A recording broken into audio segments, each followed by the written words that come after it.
After 2 new therapies were approved in 2017 by the FDA, a form of immunotherapy called CAR T-cell therapy will go into production on a large scale in 2018. This paradigm shift is sending shockwaves across the pharma manufacturing industry. But what does this mean for production? 1. Control strategy. Annex 1 focuses on making sure everything is digitally traceable. This means control strategy can no longer sit on the back burner. 2.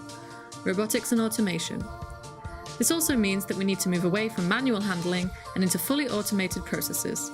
Efficiency, agility, and getting the operator away from the product are top of the agenda in this increasingly complex medicinal world. 3. Sustainability. High GMP classifications mean ventilation and gowning, but this wastes a lot of energy. Automated closed processes prevent contamination, lower costs, and reduce your carbon footprint. Unfold the trends at nne.com/tech talk.